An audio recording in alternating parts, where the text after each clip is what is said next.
Out, we are going to put the Big House texting number up on the screen. So text here to 319-251-2239 just so that we know who is here in case we need to contact you later. Just to say what's up. Just to say what's up. All of them go to Tina's phone. So if you have anything else to say after you say here, you can go ahead and do that. Like, we love you, Tina. You're beautiful, things like that. Oh, okay. See, this is what happens when Ben doesn't give me the sheet. Okay, church on Sundays here, Naz. You have to reserve a spot here at Naz. You can just show up. That's right, Christina, right? We would love to sit with you guys. If you don't have anyone to sit with, we would love to be the people you hang out with. Lord knows I could use some help with my children, so that would be awesome. I might even pay you.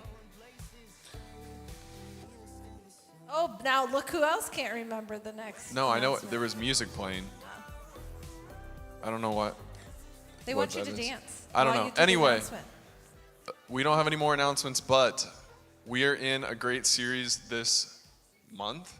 Yeah. Proms and Solverbs is what I was about to say. Psalms and Proverbs is the series that we're in. I like the other name better. Proms and Solverbs. I won't be able to say it right now. Psalms and Proverbs is what we're in. These are two really great books of the Bible that are often overlooked because they're written in unique ways. Like Topher said last week, a lot of the Old Testament is a story, and Psalms and Proverbs are different, and so people don't often read them. But Proverbs teach us how to interact and have good relationships with other people, and Psalms help us to connect with God. And so we think that they're two books of the Bible that are really important.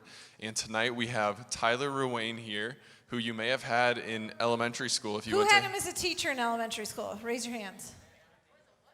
No one had Tyler as a teacher? Right there. Okay, we had one person who had Tyler as a teacher. So this is what up in the booth, we had some up there too. This is what you need to know about Tyler. He's funny, but he goes fast. So let's practice how you have to laugh at his jokes. Are you ready? You have to laugh like this. Ha! But you don't want to laugh any more than that, or you'll miss the next one. Okay? Can you all practice with me once? Ready? 1, 2, 3. Ha! There you go. Tyler, they're ready for you. Bring them up.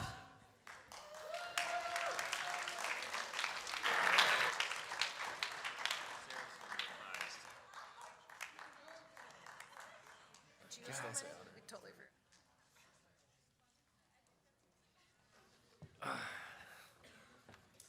Hey, it is good to be here. As they said, my name's Tyler Ruane. I'm a second grade teacher at Hanson, and I'm just excited to be here with everyone. Man, it is good. My first big house of the year this year, so it's good to be back, just to see everyone. Whew. All right, tonight we're going to talk about some advice that is given in the book of Proverbs, I think is what Ben was trying to say, in the Bible. And before we get into that, I want you all just to understand how meaningful and impactful words can be. Words are around us all day, every day. We're constantly hearing words, saying words, reading words, and I think we kind of become numb to how impactful those words can be. So I took some time a few weeks ago as I was preparing this to try to think back on some of the most impactful things that have been said to me during my 30-plus years on this earth. There are some things that were said to me during my elementary years that I still remember and have an impact on my life today. And that's just crazy to me that these little words can have such a lasting impact. So I got some quotes here of things that have really impacted my life. Here's the first one. Brown sugar, cinnamon Pop-Tarts, and a glass of milk is the breakfast choice of champion athletes. That's what my dad told me when I was growing up. He's a really good athlete. Like, he still golfs and bowls, driveway basketball champion. Don't mind the fact that I never played a meaningful minute of high school sports, like, at all. I still ate this breakfast, and I still think I'm a champion athlete. So, here's my second quote that literally changed my life. Mandy, who is in my graduating class, told me once in the cafeteria at Cedar Falls High School next to one of these big pillars, that's how vivid this memory is. Megan Mackey thinks you're really funny. This was the first time I found out that a girl knew my name, who I was, and a characteristic about me. And I went on to marry that girl. I was so, thrown off by that. I know. Big time phrase right there. A little more serious than the brown sugar cinnamon Pop-Tarts. We'll keep getting a little more serious here. This was from my 5th grade teacher. He told me, and he even gave me like a little toy military helicopter to go with this. He said, "You're like a military helicopter who is always ready and waiting to come help someone in need." And I kept this little toy helicopter until I was like in high school. Then one time I left it on my lamp by the bed and it melted, and that was really sad. But it stuck with me, and it was something that like I really identified with, that I was going to be that person who was going to help those people who were in need. And then this next one kind of goes into that. This was from a high school teacher. She told me one time, Intro to Psych, I think was the class, "You're going to be a great teacher someday because you're so patient and understanding with others." And I remember working with a kid who was really difficult to work with, but we got the project done, and I did a lot of the work, and that was okay, and she just pulled me aside, and she told me this, and I was like, I think I can do this teaching thing, and it stuck with me.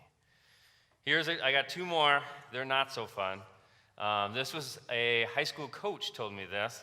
"You're too slow and not coordinated enough to be on the floor." Yeah, it was true. It was true.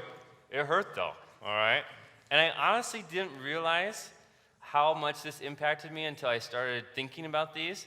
Because my oldest son, man, I'm hard on him about just moving fast. And I have been forever. And I was like, gee, I wonder why. Because this has stuck with me for that long, since high school. And I think I could see glimpses of myself in him, and I've been so hard on him in that. And it's something that really has helped me kind of check myself with that. And then the last one here, another high school teacher, "You've got to start taking things seriously and stop wasting your potential."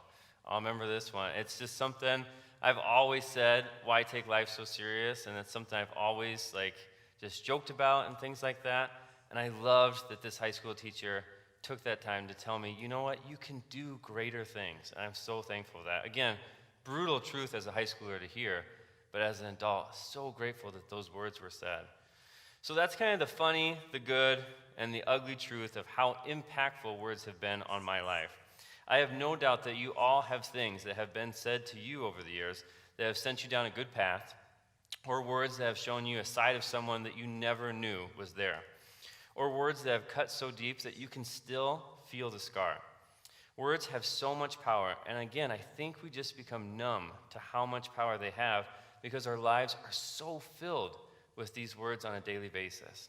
We have to remember just how powerful these words can be in our lives and others' lives. So tonight, we're going to talk about taming the tongue. This is why we started talking about words and their power, all right? Our first piece of scripture tonight can be found in Proverbs chapter 13, verse 3. And I think we've got a slide for it. It reads like this: "Those who guard their lips preserve their lives, but those who speak rashly will come to ruin." Now think for a moment, how many of you have that friend who says things before they think, all right? And if you can't think of a friend like that, I've got some more brutal truths for you. You're probably that friend, unfortunately. Sorry, the truth hurts. I have 3 little kids at home, and I've learned that humans start out by just saying the first things that pop in their head. It's human nature. Guarding our lips is a skill that doesn't come naturally. It's a skill that has to be practiced and acquired. And I have some vivid memories of trying to teach my kids to guard their lips. Like when it was Landon, my oldest, sharing at Thanksgiving meal at the grandparents' house that his food was disgusting. Maybe not the greatest time to say that after all that prep has gone in. Or Dawson, my second oldest, pointing out how bad I am at fixing things after I'm fixing his Fisher-Price basketball hoop that he's broken for the 19th time. And if you've ever gotten a chance to watch an adult as these kids are saying these super honest things that just pop in your head, it's pretty fun because you can kind of see the wheels in their mind turning for that adult of all the things that they would love to say in that moment. Like when I wanted to tell Dawson that I wouldn't have to fix the Fisher-Price basketball hoop if he would stop dunking on it since he is not a toddler anymore. But we don't say it because most adults know how important it is to guard their lips and not completely destroy the kid with their words and send them off sobbing. The skill of guarding our lips is a skill that is learned through some painful mistakes, or if you're really smart, you can learn this skill by watching others mess up in this area and just sitting back and enjoying the fireworks after they say the first thoughts that pop in their head. So this skill of guarding lips is something that I have struggled with for quite a while. I still struggle quite a bit with this on a daily basis. As Nikki said, I love to try and make people laugh, but making people laugh on a daily basis often comes at the expense of someone else. And I honestly did not realize this. No one really brought it up to where I was even listening until like my high school years. And I went through a good chunk of my life not even thinking about the damage my words were causing others around me. I remember always just thinking if I made someone laugh, didn't that count like as a good thing, like bringing joy, and it didn't matter what else came out. I can remember I had this buddy, Dustin. He wore the all-gray outfit, which apparently now like is cool sometimes. Groutfit, is that a thing? No? That's just the junior high kids that wear Groutfit. My bad. Wrong audience. But I would make fun of him about it, and apparently that wasn't nice. So guarding your lips or taming your tongue is something that quite a few people actually struggle with, and this struggle is not new by any means. It's very confusing to me how our mouths can create some big moments of joy and happiness for others, but then can also take people and ourselves to some pretty dark places. So the first half of chapter 3 in the book of James talks about how confusing this concept is. James uses some pretty cool metaphors or analogies, visuals, to help everyone understand this concept. And we've got James chapter 3, verses 1 through 12 right here. So, not many of you should become teachers, my fellow believers, because you know that we who teach will be judged more strictly. We all stumble in many ways. Anyone who is never at fault in what they say is perfect, able to keep their whole body in check. When we put bits into the mouths of horses to make them obey us, we can turn the whole animal. Or take ships as an example. Although they are so large and are driven by strong winds, they are steered by a very small rudder wherever the pilot wants to go. Likewise, the tongue is a small part of the body, but it makes great boasts. Consider what a great forest is set on fire by a small spark. The tongue is also a fire, a world of evil among the parts of the body. It corrupts the whole body, sets the whole course of one's life on fire, and is itself set on fire by hell. All kinds of animals, birds, reptiles, and sea creatures are being tamed and have been tamed by mankind, but no human being can tame the tongue. It is a restless evil, full of deadly poison. With the tongue we praise our Lord and Father, and with it we curse human beings. We have been made in God's likeness. Out of the same mouth come praise and cursing. My brothers and sisters, this should not be. Can both fresh water and salt water flow from the same spring? My brothers and sisters, can a fig tree bear olives, or a grapevine bear figs? Neither can a salt spring produce fresh water. Doesn't James use some amazing visuals in describing how what we say can have some big ripple effects? We have the bit in the mouth of the horse and how that little bit can have complete control over this huge, powerful horse, or how the tiny rudder of a ship controls everywhere the ship goes. However, the visual that I connected with the most was the last of the three. James said that the tongue is a small part of the body, but it makes great boasts. Consider what a great forest is set on fire by a small spark. The tongue also is a fire, a world of evil among the parts of the body. It corrupts the whole body, sets the whole course of one's life on fire, and is itself set on fire by hell. Yeah, James, you got my attention on that one. Wowzers. That's a visual. And I can't help but think about the wildfires that have been raging in California lately. Those fires have burned almost 500,000 acres of land. That is so much destruction. And the latest fire was started by this smoke-generating device or machine that was used for a baby's gender reveal party, all right? That small spark from what I think was a harmless machine that produces either pink or blue smoke has completely destroyed a huge number of people's lives in California. And I guarantee if we asked the people who planned that gender reveal party, they would never have guessed that the amount of negative impact that party would have that was supposed to be filled with such joy. They never intended to cause such large amount of destruction, But that's just how dangerous a small spark is in a very dry environment.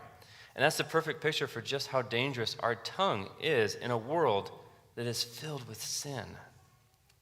Our words can spread that evil or sin throughout our entire body. We can say they are just words, but eventually, if we use those hurtful words enough, it becomes a big part of who we are. And then it continues to spread and starts to become a part of our identity. Instead of being someone who spreads the great word and glory of Jesus, we become someone who spreads hate and evil amongst our friends, family, and people we are closest with in our lives.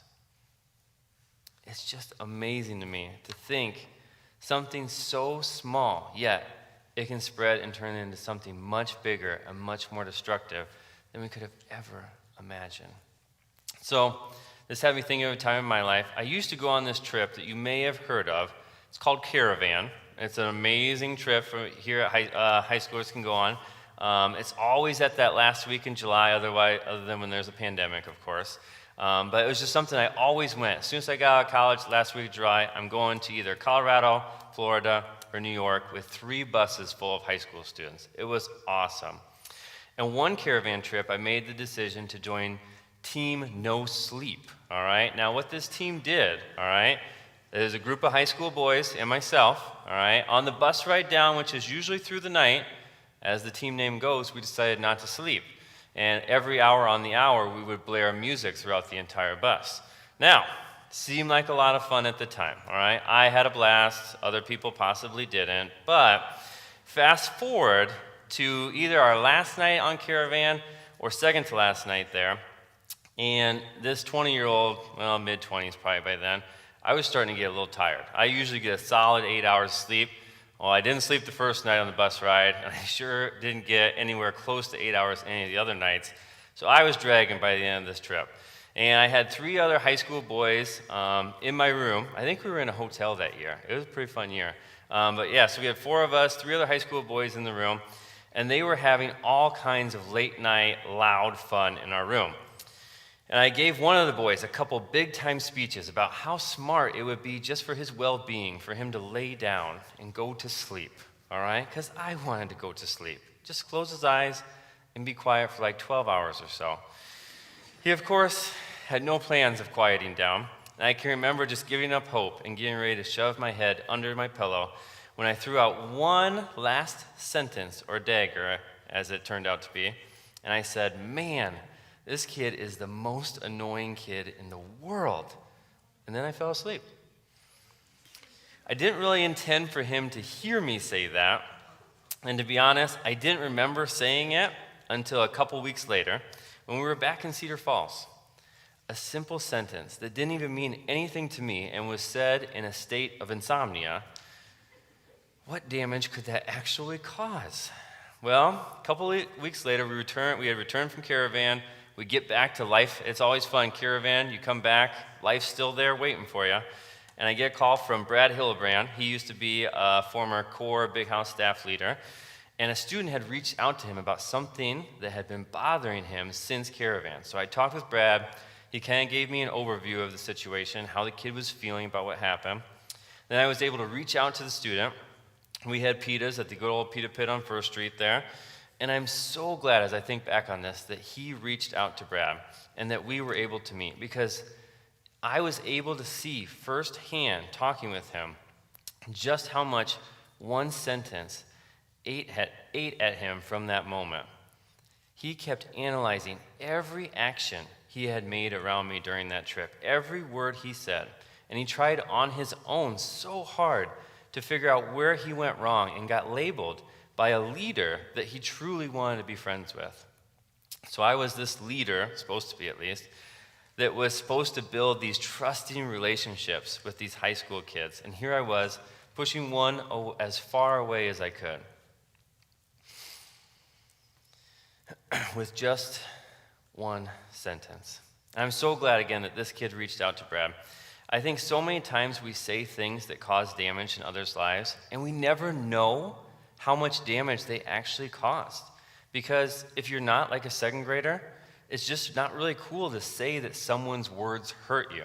Once you learn that phrase about sticks and stones, you don't really get to say, hey, those words hurt me. It's not really allowed. That those words maybe create a little bit of doubt in your identity. That their words shook your faith a little bit. It's important for us to be aware of our words and how they could impact others. Our words are capable of completely destroying someone, but they are also capable of spreading the good news and love of Jesus and that love that he has for you and me. Our words can help to tell people about the selfless sacrifice Jesus made on the cross for both of us. I was able to use words to apologize to this student at Peter Pet. I was able to talk about how grateful I was that he reached out to Brad, as this gave me that chance to grow as a person and grow in my faith. I was able to help this kid take some steps in his faith as we were able to discuss some of the anxieties and upcoming events he had in his life that he was a little unsure about at that time.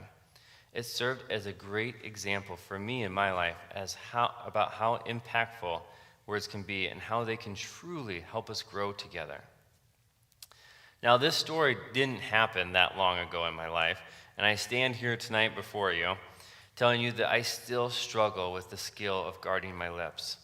I still have daily struggles with using my words to bring glory to God. As I've worked at growing in this area, I have identified some strategies that have helped me over the years, and they might just help you.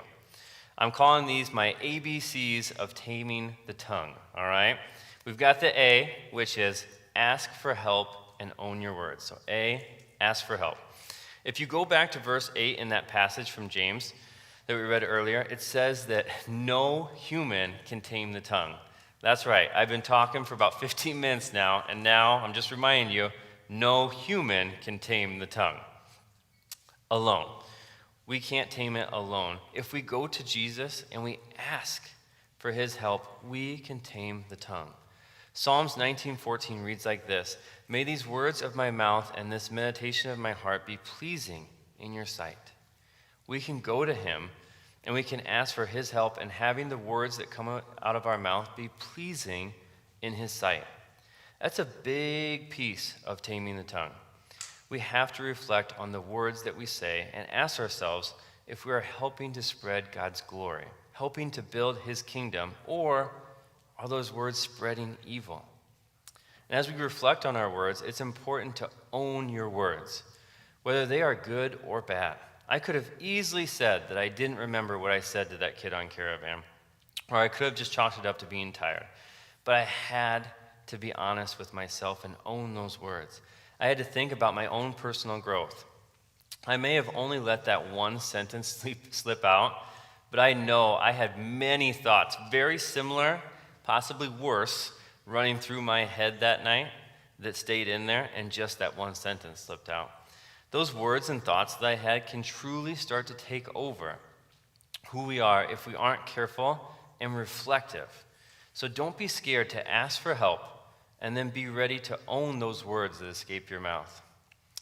A, ask for help. B, build up others and find the positive. Once we are asking God for help in guarding our lips, and we are reflecting upon what we are saying, it's time to start using our words to build up others and help build his kingdom. Every single time we are looking to use our words, we are faced with three choices. We can say something positive, we can say something negative, or we can say nothing. Three choices, pretty simple. Out of those three choices, why would I ever choose to say something negative? I have no idea, but I certainly choose negative way more than I should.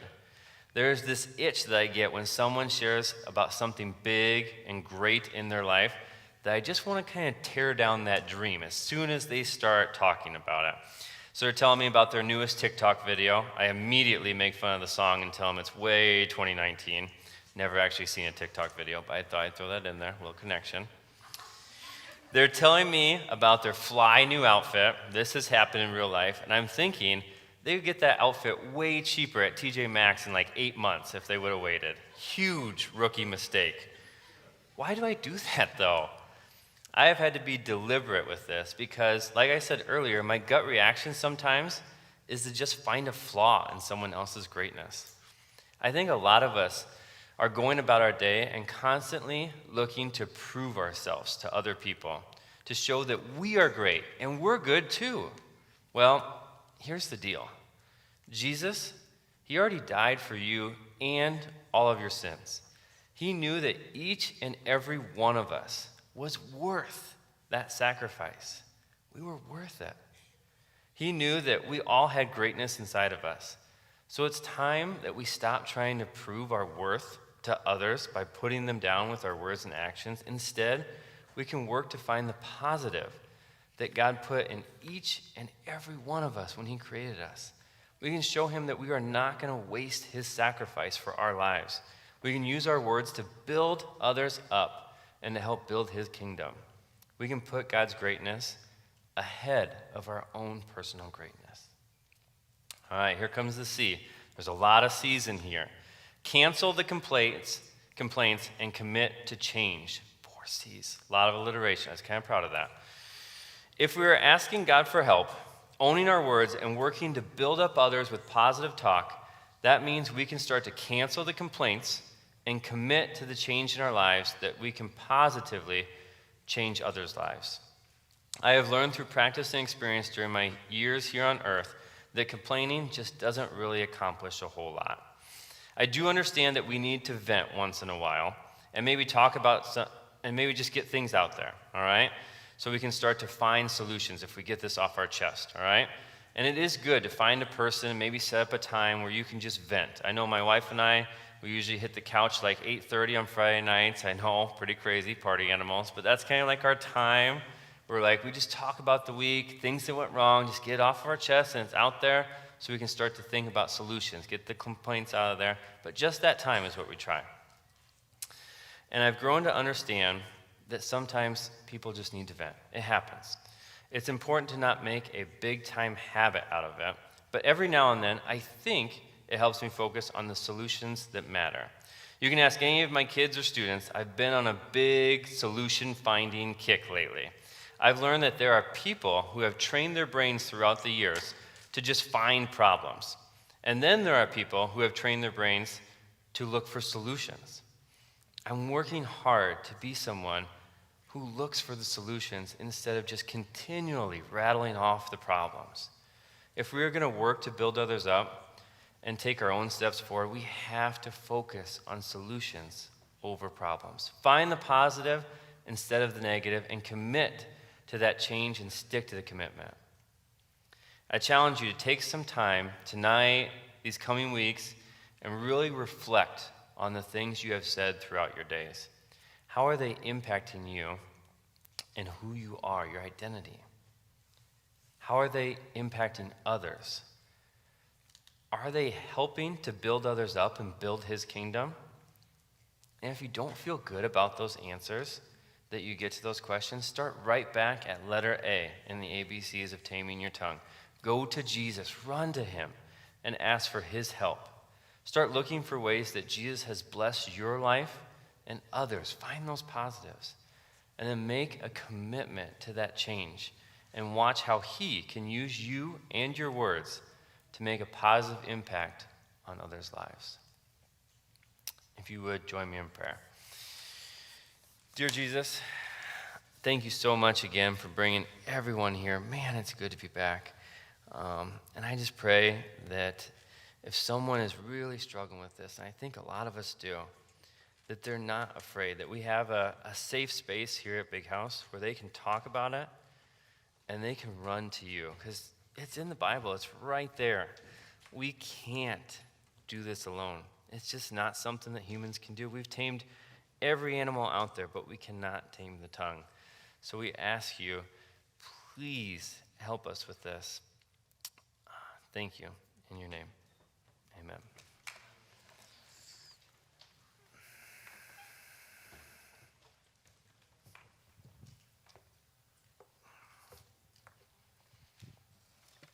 Thank you, Tyler, for sharing that. I was really glad that he shared that story of that caravan trip that he went on. And that encouragement at the end to maybe think about ways that we talk in our everyday lives and things that we have said in the past that maybe have affected people that we didn't even take a second look at before. Because I feel like if we look hard enough, we all have those moments in our lives. But I'm also glad that he kept going in that story and told us what happened afterwards and how they met up and they talked it out and they both kind of took steps forward in their lives and faith. And I think that kind of flows really nicely into this first song that we're going to sing called Graves into Gardens. It's all about how God can take those moments of shame or guilt or pain or just darkness, and how in the midst of them he can use those moments to plant new things in our lives and to turn graves, these dark things, into gardens and beautiful moments afterwards. So will you sing with us?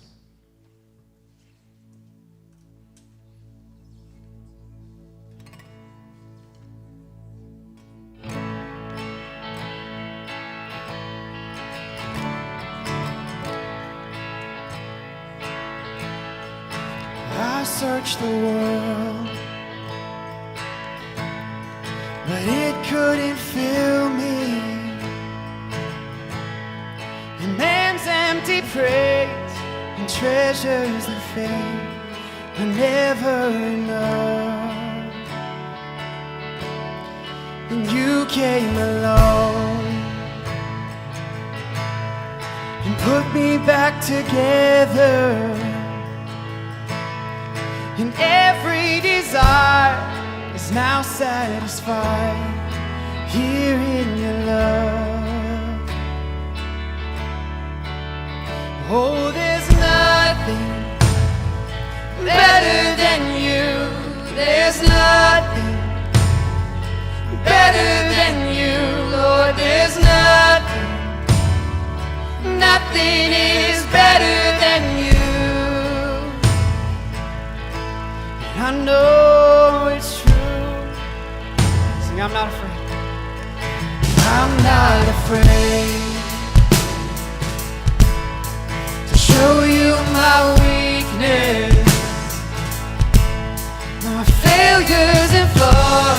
Lord, you've seen them all, and you still call me friend.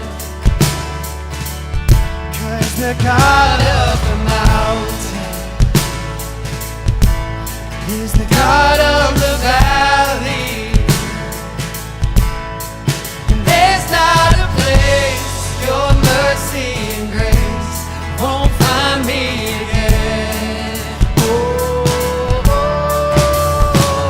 there's nothing better than you. There's nothing better than you, Lord. There's nothing is better than you.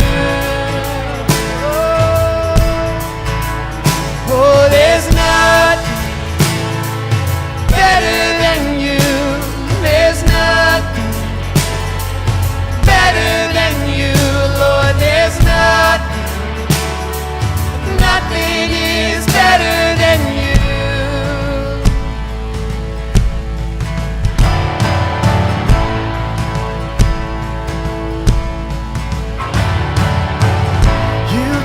Mourning to dancing, you give beauty for ashes, you turn shame into glory. You're the only one who cares. Come on, sing that again. You turn mourning to dancing, you give beauty for ashes, you turn shame into glory. You're the only one who cares. Turning graves, you turn graves into gardens. You turn bones into armies. You turn seas into highways. You're the only one who cares. You're the only one who cares. Oh, there's nothing better than you. There's nothing better than you, Lord. There's nothing is better than you.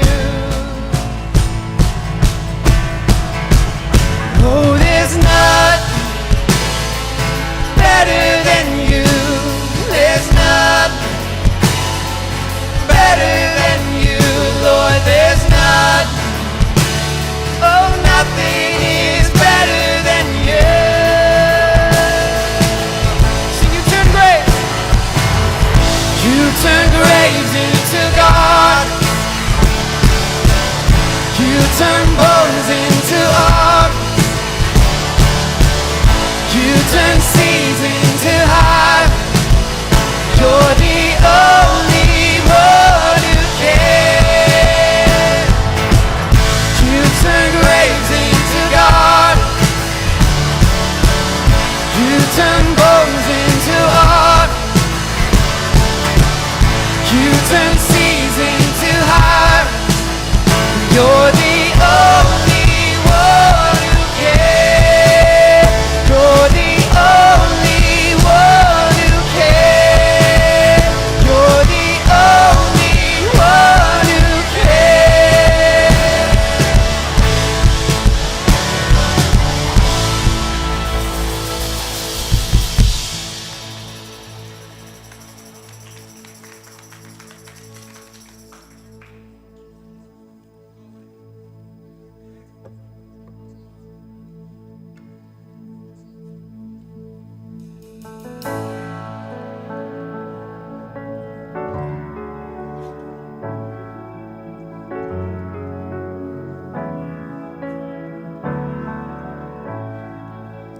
Let the king of my heart be the mountain where I run, the fountain I drink from.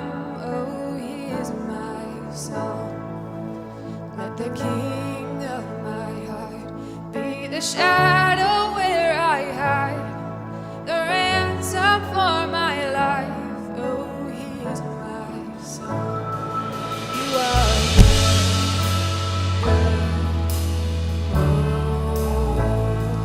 You are good, good. You are good, good.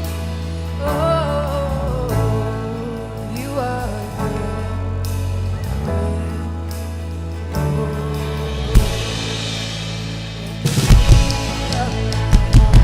Be the wind inside my sails, the anchor in the waves. He is my king of be the fire inside my veins, the echo of my days. Oh, he is my song, 'cause you are good, good. Oh, you are good, good. Oh, you are good, good. Oh, you are good, good.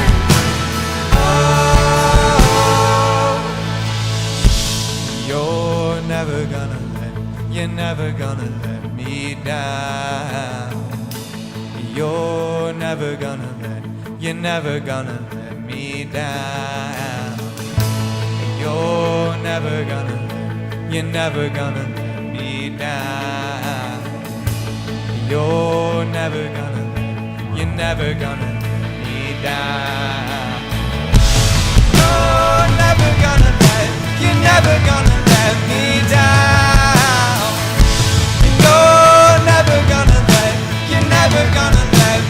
down. You're never gonna let me down. You're never gonna let me down. Good. Oh, you are good.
can you keep that round of applause going for Tyler as well? Let him know how great of a job he did. Yeah, thank you, sir. All right, for those of you in the room, you can go ahead and be seated.